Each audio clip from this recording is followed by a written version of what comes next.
Muy buenos días, Gustavo. Muchas gracias por estar con nosotros.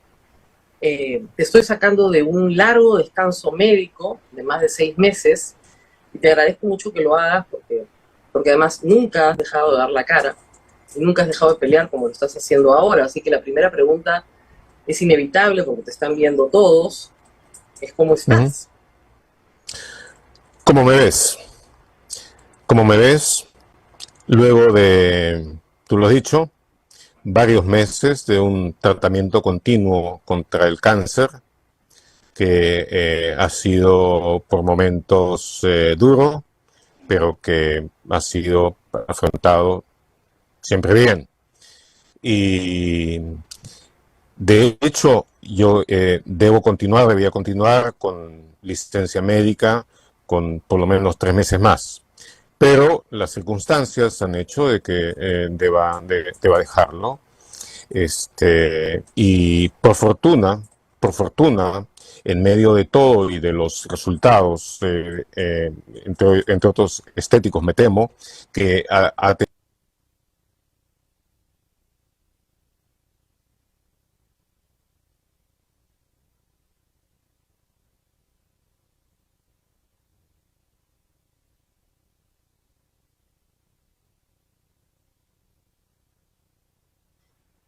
Es evidente que has contado con la enorme discreción de todos tus colegas, tu familia, tus médicos durante meses, sí. pero es posible que las personas que han armado todas estas campañas de difamación sepan de Ujú. tu vulnerabilidad y estén aprovechándose de tu ausencia para hacer todo lo que han hecho.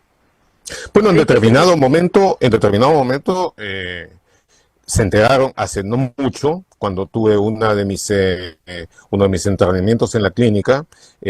Aparentemente alguien filtró la información y precisamente salió en las redes, entre otros de la pestilencia, de que yo estaba afectado con un caso grave de cáncer a los ganglios y entonces hubo algún comentario, incluso lo festejaron con el Perú Avanza, una cosa por el estilo, de tal manera de que sí lo llegaron a saber, y luego de eso arreció a fondo la campaña de ataque que, digamos, es una campaña que va a ser estudiada en el futuro, como en caso de desinformación, como algo que debía pertenecer solamente al ámbito de lo psiquiátrico, pero que de una u otra manera lograron imponer en la agenda pública por así sencillamente la fuerza bruta del sonido, y siguieron en eso. Por fortuna, y eso creo que ahora empieza a ser crecientemente clara, la reacción de buena parte de la ciudadanía ante lo que ha sido, de nuevo, lo que en cualquier otra circunstancia sería un exceso de mente, si no hubiera sido parte de una estrategia, y de una estrategia cuidadosa, por el lado por el lado de la ultraderecha y de los sectores más oscuros de la corrupción. Si no se hubiera dado eso, como te digo, hubiera sido como una cosa absolutamente loca. Pero buena parte de la ciudadanía ha empezado a reaccionar del lado de mis colegas más apreciados, tanto aquí como en el exterior. Ha habido una campaña realmente conmovedora, profunda, muy intensa de solidaridad, que entiendo solamente va a aumentar en tanto siga, porque muchos están viendo en esto lo que en el fondo es un caso fundamental de lucha de las fuerzas más corruptas por tratar de imponer acá lo que hicieron en parte en Guatemala, ¿no es eso lo cierto? dicen ustedes, toda la redacción, entiendo que tú has participado en el artículo también, Sí, claro, sobre esta metodología de la desinformación, sí. que es mucho más brutal, hay que decirla, que la de Fujimori y Montesinos con la prensa chicha. Es mucho más brutal, porque utiliza la media verdad, ¿no? Ese ha sido el elemento constante. Ustedes han documentado en los últimos 10 meses 9 campañas de desinformación realizadas por Willax y Así es. rebotadas por Expreso, rebotadas, bueno, en medios web satélites de los mismos grupos. Sí, La Razón y otras cosas por el mismo con La Razón, etcétera, conjuntamente con una horda de lumpen que asiste regularmente a tu casa, a mi casa, a el local, constantemente al local de IDL Reporteros, y además de políticos que están detrás de esto, para de políticos y figuras en general de la derecha más extrema. Claro. Pero políticos investigados, o sea, estamos hablando de 2 partidos políticos, Fuerza Popular, que está en investigación, Renovación Popular, y el APRA también. Podríamos señalar que el APRA está ahí con vasos comunicantes. No, hay figuras centrales, no sé si llamarlo aprismo, alanismo, en fin, claro, que han participado y participan en esto. Figuras absolutamente centrales. Hernán Garrido Leca, del Castillo, en fin, toda esa gente que ha estado detrás de eso y detrás de la armazón de las realidades alternas impuestas a la bruta por ellos, del travestismo de significados que ha significado constantemente su acción. Y que son los panelistas de estos mismos programas en Willax, permanentemente. Claro. No, hay son los panelistas, son inmediatamente repetidos por los pseudo periodistas que llevan a cabo los espacios de ataque, utilizando, digamos, desde lo peor del periodismo, los peores trucos del periodismo corrupto. Buscan de llevar esto adelante y naturalmente se repiten entre sí y luego buscan de cualquier forma de pasar a la prensa en general. Vamos a regresar sobre ellos, pero vamos primero sobre algunas afirmaciones, ¿no? Sí. Rafael López Aliaga, tú eres el hombre más poderoso del Perú. Sí. Sí. Creo que no tenía... Poco le faltó decir que tengo más plata que él. Sí, el hombre más poderoso del Perú. Ustedes lo pueden ver en este momento. El hombre más poderoso del Perú. Que además, eso no lo dijo él, pero lo repiten varios. Tienes audios para chantajear y extorsionar. Así es. Impresionante. No, digo, de repente una de las campañas, si tú recuerdas, es de que yo había amenazado algo que habría dicho Villanueva, de que yo habría amenazado al fiscal de la Nación, al actual fiscal de la Nación cuando todavía no lo era, ¿no es cierto?, de que no iba a llegar a su puesto ni nada. Entonces, y empezó a partir de eso, porque amenazó, cómo lo hace, cómo es posible, cómo se atreve, él es el dueño de todo. Y ahí sale López Aliaga en una de sus múltiples manifestaciones, digo, como esa especie de realidad inexistente, de pseudo-realidad. Hemos visto al chupacabras, hemos visto este tipo de cosas. Entonces, ¿cómo es posible que el chupacabras esté caminando por acá? ¿Cómo es posible? ¿Qué opina este experto? ¿Qué opina este otro experto? Que de paso es digamos, parte del elenco estable. Y sobre esa base se va creando esto. Nosotros es imposible, hay que hacer una comisión investigadora, etcétera, etcétera. Bueno, pues nadie se había molestado. No puede lograr que la policía detenga en flagrancia a los que lo acosan diariamente. ¿No? No puede lograr, por eso es el hombre más poderoso del Perú. Bueno, pero lo más importante es, nadie, en el caso que estoy mencionando, la supuesta amenaza fiscal, nadie le preguntó a él si había sido amenazado o no, nadie le preguntó, nadie preguntó por la sustancia que podía tener eso, nadie siquiera se esforzó en saber si yo conocía al fiscal de la Nación, que no lo conozco. Al actual no lo conoces. Que no lo conozco, no. No hemos cruzado palabras. Pero se referían a Pablo Sánchez. Tú también habías amenazado a Pablo Sánchez, también. Bueno, y que Rafael Vela te tiene miedo. Rafael Vela te tiene terror. Y que yo controlaba a Pablo Sánchez, que controlé la investigación, que controlé la gestión de Pablo Sánchez. En fin, eso es demostrablemente falso, ¿no es cierto? Y demostrablemente falso, mencionan también algunas cosas, algunas acciones que se toman en Brasil, las describen mal, falsean la realidad, y al final resulta, en los hechos fue completamente diferente. Incluso refieren como parte del control que yo tenía un caso específico un caso específico en el que la Fiscalía de la Nación erróneamente sacó un comunicado desmintiendo lo que Idela Reporteros había publicado, aquello de que había mencionado a Keiko Fujimori en Marcelo Odebrecht. Y entonces en todos los medios empezó a salir uno de los primeros hashtags, miento como Gorriti. Y eso fue basado en un comunicado de la Fiscalía de la Nación estando Pablo Sánchez como fiscal de la Nación. Bueno, entonces hasta el momento en que nosotros pudimos sacar la evidencia de lo que habíamos dicho, que por supuesto no la tenía la Fiscalía acá.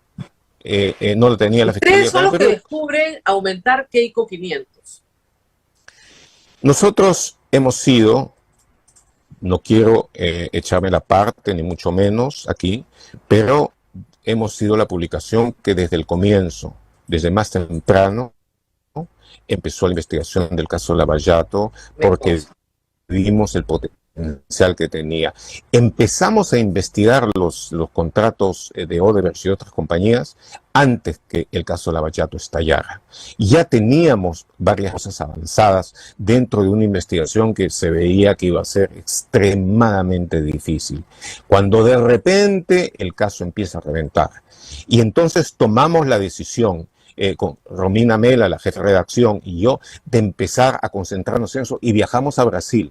Y viajamos a Brasil casi desde el comienzo, cuando era totalmente desconocido. Y ahí empezamos a hacer fuentes. Y ahí empezamos a ponernos en contacto con quienes estaban dentro de la investigación. Y ahí empezamos a ver lo que en el Brasil hasta ese momento no se veía, que era el lado internacional de las operaciones, no solo de Odebrecht, sino de todas las empresas del caso Lavallato. Empezamos a hacer eso, de tal manera de que cuando después de todas las revelaciones, una vez que se producen los acuerdos con el gobierno de Estados Unidos, con el de Suiza y el de Brasil, por parte de Odebrecht, y antes por otras empresas, entonces, en el momento en que hay este primer viaje de los fiscales a Brasil, cuando recién empiezan a conectarse realmente a la investigación, en ese momento nosotros ya teníamos fuentes, ya habíamos logrado cosas, y por eso pudimos decir, después de esa primera sesión, que lo que se había dicho. Y cuando nos desmienten, entonces teníamos, dentro de la evidencia que se había acumulado y que habíamos concedido, ya la teníamos y pudimos sacarla. Entonces, nos empezamos con la investigación y naturalmente en determinado momento la gente de la Fiscalía nos llama, nos pide, como ha sucedido en N cantidad de investigaciones que se han hecho respecto a otros casos. Y en este, que era en particular, se veía extraordinariamente complejo como lo fue, entonces, pues sí, nos llamaron a poder conversar. Hemos conversado de atención ciudadana que son necesarias y posibles, y también con las limitaciones y las barreras que hay entre el periodismo de investigación y la función fiscal. Claro. Esto de que tú dirigías el proceso, dirigías las investigaciones, bueno, desde el primer momento es absurdo. Tú ni siquiera eres abogado, Villanueva tampoco. O sea, ¿qué diligencia procesal puedes dirigir tú? ¿Qué le puedes decir al fiscal a quién tiene que interrogar o cómo interrogarlo? Bueno, por supuesto. Digamos de que esta referencia venenosa, se refería más bien a que yo tomaba el sentido general de la investigación, lo que había que preguntar, las cosas de fondo, etcétera. Lo cual, de nuevo, hemos conversado, nosotros teníamos una información ya bastante avanzada sobre ese caso, hemos conversado algunas veces con la Fiscalía, hemos conversado, lo reitero, en muchísimos otros casos también, como lo hace básicamente todo periodista en circunstancias. Y además ustedes armaron otra cosa que ha sido muy útil, que fue la red de investigación latinoamericana, porque Odebrecht no es un caso solo de Brasil y de Perú, sino de muchos otros países. Y gracias a esa red, comienzan a tener más información de otros trasvases de dinero que salen del Perú o que vienen al Perú, También se hizo por eso, y eso supuesto. sin la fiscalía, sino con colegas de otros países. Por supuesto, con colegas de otros países armamos una red que llamamos, con una suerte de guiño a lo que existía ya, la red de periodismo de investigación estructurado. Lo hicimos solamente con un grupo muy selecto de periodistas, todos los cuales eran investigadores de primera categoría, y empezamos a trabajar juntos fuentes. Entre ellos había colegas brasileños, hay que decirlo. Había muy importantes colegas brasileños que tenían a su turno una panoplia impresionante de fuentes. Entonces, en conjunto, manejando las fuentes, llegando a todo ello, conseguimos información importantísima. Entre otras cosas, muchísimo antes que nadie, los videos de cada una de las declaraciones y confesiones que habían hecho en Brasil mientras estaban haciendo su primera ronda de confesiones sobre el caso Lava Jato. Conseguimos todo eso. Y luego, por supuesto, en la medida en que continuó la investigación y continuamos avanzando, llegamos a obtener material que sirvió para establecer lo del caso Lozoya en México, los videos auténticos que llegaron a establecer los casos Glass y otros en Ecuador, información vital sobre las transacciones que se hicieron en Panamá, información vital sobre el conjunto de offshores que estuvieron dentro de esto. Claro, porque después vino Panama Papers. Panama Papers sí permite armar una investigación más grande sobre la ruta del dinero. Sí, pero nosotros habíamos empezado de eso mucho antes y muy profundamente. Por ejemplo, ahí no hay José Domingo Pérez ni nada. Eso es no había nada. No, por supuesto que no. Por supuesto que no. Una de las primeras cosas que emerge cuando apenas llegamos a Brasil era la pregunta, y esto creo que puedo decirlo sin ningún problema, que nos las hicieron fiscales brasileños, procuradores brasileños, sobre la Constructora Internacional del Sur, que era una offshore sobre la que querían saber, y el gobierno panameño, la Fiscalía panameña, la Procuraduría le llaman ahí, no cooperaba. Entonces, nosotros con las fuentes que teníamos, la cooperación, que en este caso fue de Rolando Rodríguez de la prensa, pudimos sacar toda la historia de la Constructora Internacional del Sur, que al final resultó y vimos que era parte de una de las organizaciones que había recibido plata del consorcio de Odebrecht en Irsa Norte. De tal manera de que solamente juntando todas esas cosas fuimos avanzando tremendamente en la investigación, y naturalmente eso fue antes de que el equipo especial de Rafael Vela, José Domingo Pérez y varios otros fiscales pudieran empezar a tener una cooperación cercana con los brasileños.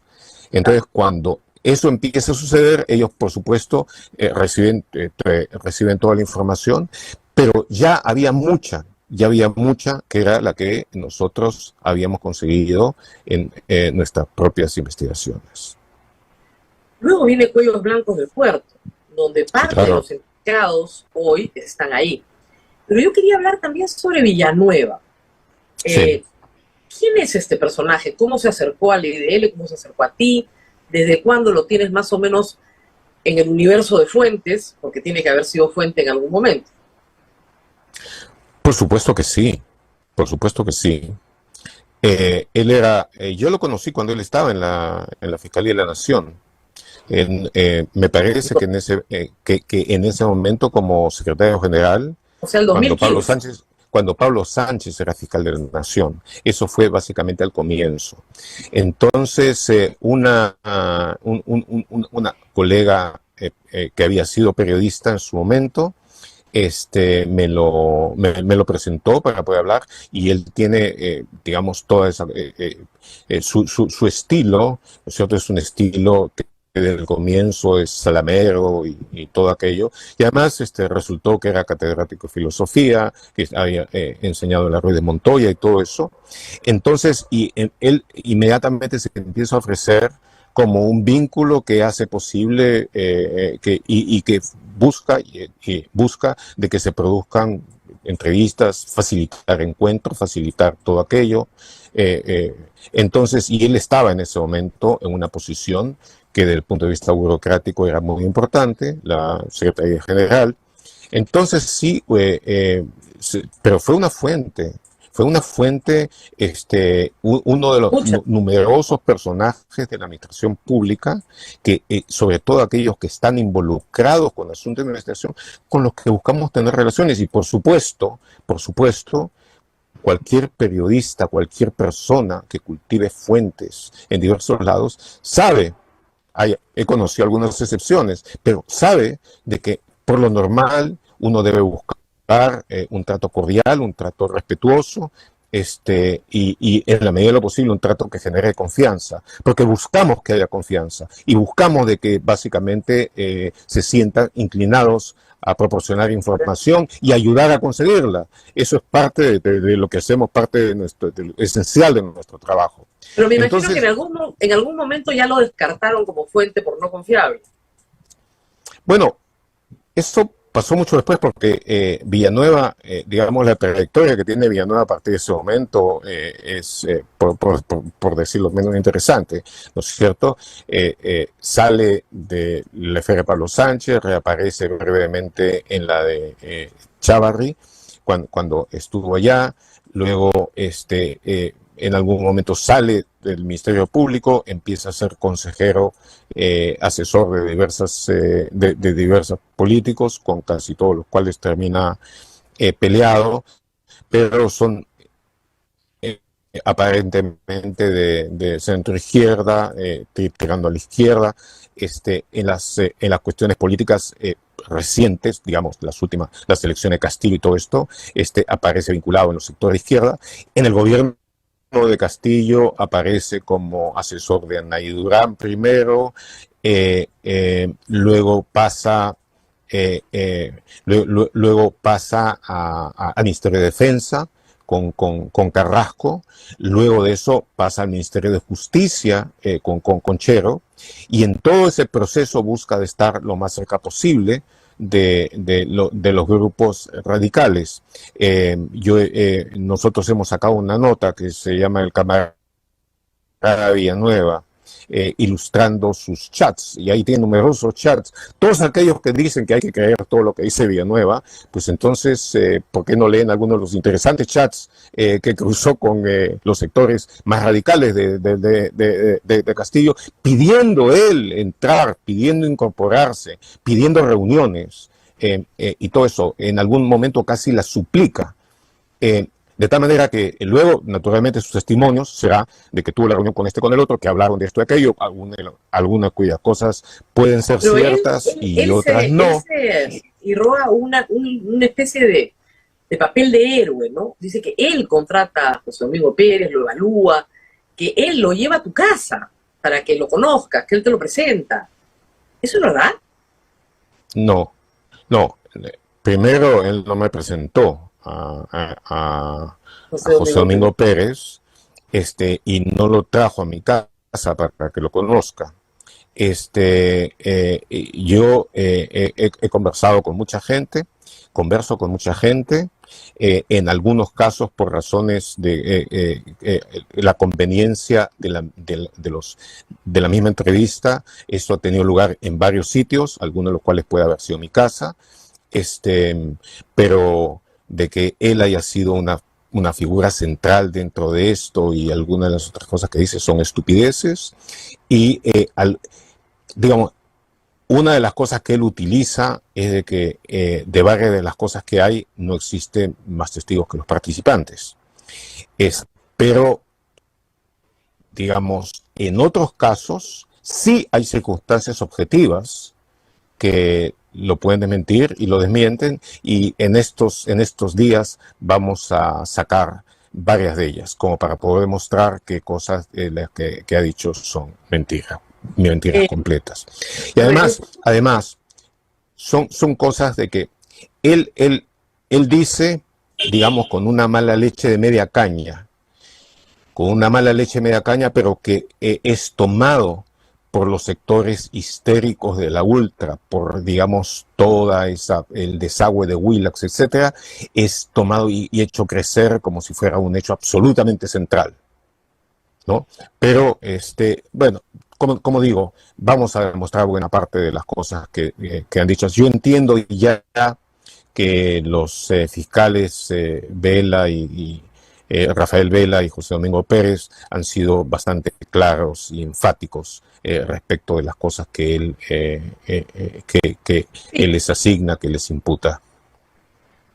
Entonces, que quede claro, los periodistas de investigación hablan con muchas fuentes. Mientras más diversas, con todas las fuentes, mejor. Con todas las fuentes. Y desgraciadamente, nos encantaría que todas nuestras fuentes tuvieran la altura moral de la Madre Teresa. Pero pues, en la mayor parte de los casos, aquellos que tienen información vital no son personas que han desarrollado estándares morales altos durante su vida pública, además, y buena como parte, te enseñan desde el primer día de también la periodismo, privada. Toda fuente tiene un interés. Entonces tú quieres advertirlo rápidamente para que no te cese, pero toda fuente tiene un interés. Si te está contando esta historia es por algo, ¿no es cierto? Ahora, Gustavo, hay la impresión, Lima, y me ha pasado más de una vez, gente que es manifiestamente inocente, pero que está involucrada en los casos Lavallato. Y me dicen cosas como, habla con Gustavo Gorriti, para que hable con los fiscales. Creen que tú puedes poner y sacar gente de una investigación fiscal. O sea, te juro que yo siempre me río. Digo, mire, así no funciona. Tienes que conseguirte un abogado, tienes que defenderte en el proceso, tienes que demostrar todo lo que tengas que demostrar y vas a salir libre. Sí, yo estoy completamente de acuerdo que los procesos han sido interminables, que hay un perjuicio económico para gente inocente que es inadmisible, que las prisiones preventivas no se pueden dispensar así. Estoy de acuerdo con eso también. También, y ustedes lo han dicho también, pero tú no puedes sacar a nadie ni meter a nadie en un proceso penal. Imagínate. Claro, o sea, hay una imputación, no, nos has querido meter, no nos has querido meter, he contado la historia. Si la fiscalía toma la historia y la convierte en un caso, bueno, ¿qué cosa podemos hacer? Si no, no podríamos informar nada sobre nadie. ¿Verdad? Esa es la historia. Bueno, regresemos a Willax. Erasmo Wong, en el artículo que ustedes han publicado, yo lo he referenciado ayer también, es una persona que tiene una vieja rencilla por el tema de Andahuasi. ¿Tú crees que toda esta organización responda a esa vieja rencilla y a su proceso de lavado de activos? Bueno, el caso Andahuasi es un caso muy importante, dramático, y que está todavía en pleno proceso, en pleno proceso, intento de juicio y todo eso. Es un caso complejísimo, dentro del cual, por supuesto, hay una participación importante de Erasmo Wong y dentro del grupo Wong. Nosotros, si tú recuerdas, en los reporteros, hicimos una primera aproximación al caso cuando sacamos aquella nota sobre el almuerzo en la Bruja de Cachiche, en el que el entonces vicepresidente Chejade, junto con otros, intentó influenciar a un oficial honorable de la policía, el general retirado Guillermo Arteta, para que hiciera ilegalmente un desalojo con la fuerza policial, y estaban preparándolo en ese sentido, intentaron influenciar. Él se negó, lo sacaron de la policía. Y entonces ese fue uno de los primeros casos que nosotros sacamos. Y después, en el contexto de otras investigaciones, y los Panama Papers y Paradise Papers y varias otras cosas, dentro de las cuales y de los reporteros ha estado en alianza con el Consorcio Internacional de Periodistas de Investigación. Pues ahí han figurado varias personas. Ahí ha salido lo de Rafael López Aliaga y sus diversos problemas vinculados con los offshores, sobre los cuales hemos publicado también una investigación, que es la que no va a terminar de arderle hasta el último de sus días, pero que no ha terminado la investigación, hay que decirlo. Lo más curioso era que su fondo de inversión y debe continuar. Escúchame, y luego lo más también, gracioso de López Aliaga, que sacaron ustedes también, era que invertía en un fondo de inversión de Soros. Así es. Así es. Impresionante. Exactamente. Él que había estado sacando dentro, sí, claro, él que dentro de sus tweets, notablemente coordinados con las acciones de la pestilencia, sacaba, sí, Gorriti, ¿tú crees de que el Perú es una agencia de Soros? Bueno, yo no tenía cómo saberlo, pero él sí, ¿no es cierto? Y cuando sacamos aquello, entonces sí, quedó tartamudo, lívido, tratando de hacer una explicación de que había sido un poquito aquí, tú sabes, ¿no es cierto? Solamente una vez, un ratito, sí, pero sí, claro, es una de las tantas hipocresías, inconsistencias de estos sectores corruptos, sinvergüenzas. Ahora, sí. Keiko Fujimori ha sacado hasta un tuit, más o menos culpándote de su desgracia, y los apristas te han sindicado como el asesino de Alan García. Sí. Que tú les hiciste un cerco, en el caso de... porque ustedes tenían la información que te dio Vela y que Vela te la cobró. Además, después, para que lo apoyes cuando nadie lo apoyaba, sí, en el caso de Vizcarra. Imagina. Bueno, son diversas cosas. La que es particularmente grave es la imputación de los sectores de los sectores más corruptos del alanismo, vinculados con eso. Empecemos, si te parece, con lo de Keiko Fujimori. Perfecto. Nosotros iniciamos la investigación dentro de ese caso, ¿no es cierto? Ella puede culpar a quien quiera. Sí, cuando la Fiscalía de la Nación, al comienzo de todo, después de que Marcelo había mencionado su nombre, negó que desautorizó lo que nosotros habíamos hecho, dijo que no era correcto, y era correcto, ¿no es cierto? Entonces ahí empezó la gran campaña. Ellos en ese momento básicamente controlaban el país, el fujimorismo. Tenía el control del Congreso, tenía todo, y eran extremadamente prepotentes. Entonces sale aquello de Miento como Gorriti y todos los troles y todo aquello. Por supuesto se publicó la cosa y eso les tapó la boca. Y luego la investigación sigue. Y la investigación está basada en muchas cosas, en algunas cosas que conseguimos y en muchas cosas que nosotros no conseguimos y que ya son parte de una investigación fiscal y que tienen que ver todo con sencillamente la ruta del dinero y la ruta del pitufeo. Y luego las confesiones de colaboradores eficaces, que han contado cómo, cuándo, dónde, de qué manera, a quién les entregó ese dinero y les pidió de que lo dividieran como para poder iniciar el proceso de lavado y todo aquello. Entonces, ¿se produjo o no se produjo el hecho? ¿Ha sido o no ha sido documentado? ¿Se ha revelado o no se han revelado las cosas? Hay colaboradores eficaces que han llegado a fondo en el detalle de eso o no los hay. Entonces, culpar a otros por las cosas que fueron en las que solamente ellos son los responsables de haberlas pensado, de haberlas planeado, de haberlas ejecutado, perpetrado finalmente, ¿no es cierto? Creo que ilustra bastante bien sobre la naturaleza de la persona. Lo que sí ilustra, y que creo que es importante, es sobre el porqué de la campaña actual. Porque ahora que está por empezar el juicio del caso Coctel, de los cócteles, ahora que está por empezar, lo que se trata es de tirarse abajo el proceso,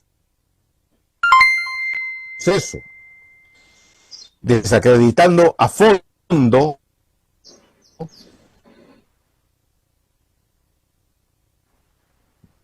todo Estamos, lo que está estamos perdiendo un poco vinculado la con comunicación. ello. Y entonces haciendo aparecer, y por eso es todas las maniobras de mentiras, de desinformación, porque perdón, ahora me escuchas mejor. Ahora sí, habíamos perdido un ratito la información, la comunicación. ¿Me Nos mejor? entendió la idea que lo que están es preocupados porque empieza el juicio el 1 de julio y el juicio está saneado, o sea, ya no hay nada que puedas pedir de nulidad y lo que quieren es que no haya juicio. Y va a haber juicio, o sea, va a ser larguísimo, pero va a haber juicio. No hay nada que hacer. Y efectivamente, sí. Ahora, Alan García. Sí, pero quieren tirarse abajo el proceso. Quieren tirarse abajo el proceso. Y quieren demostrar de que el manejo de obtención de la evidencia fue un manejo deshonesto, de que fue un manejo forzoso, que fue un manejo que falseó la realidad. Quieren demostrar eso para poder tirar abajo el proceso. Y quieren hacerlo, posibilidades que está dando en Brasil este juez supremo que está básicamente desmontando el caso Lava Jato allá en Brasil. Es una ofensiva que se está dando de dos maneras a la vez. Pero, como digo, una parte explica lo desaforado, lo extremo, incluso lo demente de la campaña de ataque actual, es el hecho de que para ellos es muy importante tirarse abajo todo lo relacionado con la evidencia que está por inicio en este caso. Sobre el tema de Alan García. Y lograr, entre otras cosas, sacar a los fiscales. Claro. Sobre el tema de Alan García. Tenemos problemas con la... Sí, teníamos un problema con el audio, pero ya está mejor. Sobre el tema de Alan García, lo que te dicen es que Rafael Vela te dio toda la información para acercarlo. Bueno, eso es... Sí. Eso es, por supuesto, absolutamente falso. Está, primero, partamos por algunas de las cosas fundamentales. Todo este grupo de miserables indica que lo que nosotros hicimos fue recolectar información y sacar en el momento preciso en diligencias concretas que iban a hacer posible llevar a la detención de Alan García. Y que como Alan García había dicho que se iba a suicidar, entonces que eso fue básicamente como haber apretado el gatillo con el que se mató. Y que en consecuencia, el haber hecho la investigación de este caso, el haberla llevado adelante, tanto en el nivel del periodismo de investigación como en el nivel fiscal, han sido formas de homicidio. Lo que no dice ninguno de estos es el hecho de que aparentemente muchos de ellos, si no todos ellos, sabían de que García había prometido que se iba a suicidar en ese caso. Entonces, ¿hicieron algo por evitarlo? ¿Hicieron algo por lograr algún tipo de ayuda? ¿Hicieron algo por tratar de demostrar de que no había ninguna relación posible entre lo que era una investigación absolutamente legal, seriosamente legal en este caso, sobre el caso de corrupción más grande que había en América Latina, con el destino personal de uno de los investigados? ¿Podía ser una razón la amenaza de un suicidio suficiente como para dejar de lado completamente la investigación? Y cuando esa amenaza además era totalmente desconocida por quienes no eran ellos. Y de nuevo, ¿qué hicieron ellos por impedir el suicidio? ¿Qué hicieron ellos por tratar de dar algún tipo de ayuda? ¿Qué hicieron ellos por prevenirlo? Nada. Estuvieron ahí, esperaron al costado que eso se produzca, para entonces salir con este tipo de cosas y con este tipo de campañas. Es una de las cosas más bajas, repulsivas y miserables que he visto en mi vida. Entonces, en cuanto a si nosotros conseguimos la información que publicamos, de que la información que publicamos, si la conseguimos de Rafael Vela, si nos la dieron en este momento, repito, nosotros hemos tenido muchísimas fuentes y buena parte de la información fundamental sobre esto vino de Brasil. Incluso cualquier lector avisado que lea las cosas que nosotros fuimos sacando sobre eso, se percatará de que una buena parte de lo que sacamos proviene directamente de las confesiones que se hizo y que hizo uno de los personajes fundamentales en haber hecho ese encubrimiento en Brasil. Se hizo en Brasil, se produjo en Brasil, se obtuvo en Brasil. Tenemos que hacer una pausa, Gustavo, me la he comido, y regresamos con la parte final, por favor. Pero creo que les has contestado correctamente. Vamos con la parte final. Así es, Rosa María, vamos a la pausa y volvemos. Muy bien, y para terminar, yo anoche escuchaba a Ernesto Blume decir que tú te victimizabas. Yo sabía que teníamos esta entrevista y yo sí sé tu estado de salud. Y pensaba, no se puede ser más miserable, la verdad. Nunca te has victimizado, por el amor de Dios. Si hubieras querido victimizarte hace meses, lo hubieras hecho. Pero él decía otra cosa, que tenías que aceptar los procesos penales que venían contra ti. Y un proceso penal contra ti, lo único que puede buscar es que tú digas quiénes son tus fuentes. ¿Quién te dijo qué? Y eso, presumo que pueden perder todo el tiempo del mundo, porque tú no lo vas a decir, ¿verdad? ¿O me equivoco? Mira, antes que un periodista que se respete revele sus fuentes, la naturaleza de sus fuentes, antes que eso, los ríos deben circular hacia las montañas.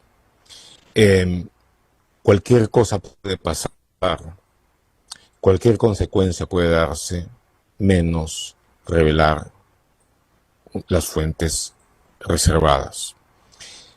El periodismo en general, el periodismo de investigación, se basa en el hecho de que hay personas que depositan su confianza y su seguridad en una persona, en un ciudadano que es un periodista cuya labor es construir a partir de eso la narración de la verdad de los hechos, tales y como sucedieron, con base en todo eso. Y para ello, la credibilidad que esa persona tenga de mantener la confianza de quienes entregaron sus secretos y pusieron su seguridad, por eso no hay periodista de investigación respetable, por supuesto, en el mundo que no esté dispuesto a soportar las peores consecuencias antes que faltar a ese compromiso que es absolutamente fundamental. No somos la única profesión que tiene el deber de preservar la confianza y la reserva, pero posiblemente lo nuestro es lo más importante por todo lo que significa y por todas las consecuencias que eso tiene y que puede tener. Y por eso todo periodista está dispuesto a afrontar lo que sea. Ahora, en cuanto a que yo me victimice, creo, mira, tengo ya muchos años acumulados entre pecho y espalda, muchos años en la profesión, y desgraciadamente, y para bien o para mal, pero así ha sido el destino, me ha tocado estar en el centro de profundas controversias por las investigaciones que hemos hecho y por las reacciones de la gente que tenía poder en tratar de prevenirlas. Entonces me he pasado la vida peleando, me he pasado la vida enfrentando esas cosas.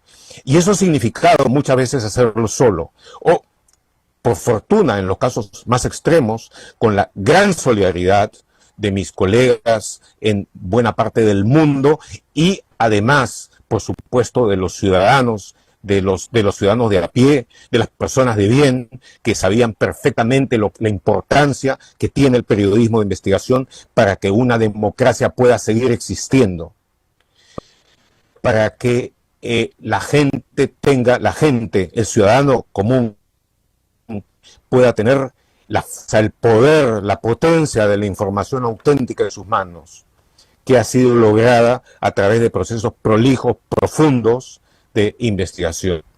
Entonces, cuando sucede esto, cuando hay campaña de esta naturaleza, en la que individuos como Blume, por supuesto, participan, son parte de toda la comparsa que está detrás de ello, son exclusivamente para destruir la investigación, para destruir al periodista y para dejar un claro mensaje. Nosotros podemos tirarnos a cualquier persona abajo. Nosotros podemos lograr esto y nosotros podemos lograr quebrar a cualquiera. Pues que van a quebrar a su abuela. Hay ciertos valores que son fundamentales, que valen más que la libertad, que valen más que la vida. Y no tiene ningún sentido haber arriesgado, no tiene ningún sentido haber vivido lo que es. Son más de 40 años estar en esto. En una de las primeras investigaciones que hice, que fue aquella sobre la que he escrito La Calavera en Negro, tuve que tomar una decisión de si seguir adelante o no. Y supe perfectamente que al hacerlo cruzaba el río y de que no había vuelta atrás, y de que entonces solamente había que seguir con base en esos principios. No he tenido problema alguno en dejar de lado la licencia médica para salir a enfrentar esto, como no lo he tenido en el pasado en enfrentar todo lo que hubiera que hacer y todas las consecuencias que sean necesarias. Pero no es mi caso, que quede absolutamente claro. Es el caso del periodismo de investigación, es el caso del derecho de la gente a saber, es el caso del derecho de la gente a que no le mientan, a que no haya campañas masivas de mentira sobre las cuales se intente edificar poder, gobierno y corrupción, a que no se intente ir acá por la vía que buscaron hacer en Guatemala, de conseguir que los corruptos se hagan dueños de la anticorrupción y persigan y encarcelen a quienes estuvieron luchando contra eso. Entonces, esta es una cosa en la que me juego lo que me juego, y otros también, pero básicamente es la ciudadanía completa, el país, el que se juega su destino. ¿Vamos a ser gobernados por la mentira? ¿Vamos a ser gobernados por la impostura, la superchería, la desinformación organizada como sistema? Por demagogos rabiosos, que no solamente son de ultraderecha, porque ustedes habrán visto que Cerrón se sumó inmediatamente como un comparsa más a todo esto, ¿no es cierto? Porque hay una cosa profunda que vincula a los cleptócratas entre sí, ¿no es cierto? Y eso va más allá de las supuestas ideologías. Entonces, bueno, eso es lo fundamental. Y no quiero que haya sonado ni a manifiesto ni a nada lo que he dicho, porque en el fondo lo que se trata son cosas muy sencillas. Los ciudadanos deben defender la democracia, los ciudadanos de a bien deben hacerlo, los periodistas deben defender el periodismo honesto, el periodismo libre. Los periodistas de investigación deben defender la investigación y el derecho de la gente a saberlo. Y toda la ciudadanía debe defender esas libertades fundamentales. Va a haber seguramente intentos por penalizar, porque penalizar ha sido evidente. Bueno, Gustavo, estamos perdiendo ahorita, se ha escuchado todo muy bien, todo, pero más eso que último, evidente, la labor del periodismo y del periodismo de investigación, que vamos a enfrentar la defensa de la prensa libre, la defensa del periodismo de investigación, la defensa del periodismo honesto, lo vamos a enfrentar en todos los foros, en todos los aspectos donde sea necesario. Y que quede muy claro, esto no es algo que se está dando solamente acá, esto ya concitado la atención internacional, porque es evidente que se trata de algo que tiene que ver con una tendencia profundamente antidemocrática que desgraciadamente no solamente ocurre en el Perú. Este es uno de los casos más extremos, y por eso yo creo que va a ser seguido con muchísimo cuidado a nivel internacional por todos aquellos que tienen un interés profundo en la lucha contra la corrupción y en mantener la democracia como forma central de vida en sus sociedades. Muchas gracias, Gustavo. Hemos estado una hora casi contigo. Yo te agradezco todo el esfuerzo que has hecho para poder estar con nosotros esta mañana. Esta no va a ser nuestra última conversación. Estamos absolutamente seguros de eso. Van a haber muchas más batallas que pelear, muchos más reportajes que presentar. Y gracias a todos los que han escrito solidariamente con Gustavo. Él ha tomado la valiente decisión de salir al aire, porque yo lo convencí de que era necesario, además, y tengo que decirlo, y creo que ha sido muy impactante para todos, para mí también, pero era necesario, se tenía que hacer, y de esta forma nos despedimos, pero el reto está planteado y tú nunca le has corrido a ninguno, o sea que vas a dar la pelea, todas las peleas. Muy bien, gracias. Así es. Gracias, Muchas gracias, Gustavo. María. Muy buenos días. Buenos días, don Abel. Hasta luego. Nos vemos. Chao, Rosa María. I can't see the issue. Yeah, believe me, I need to keep myself in line. But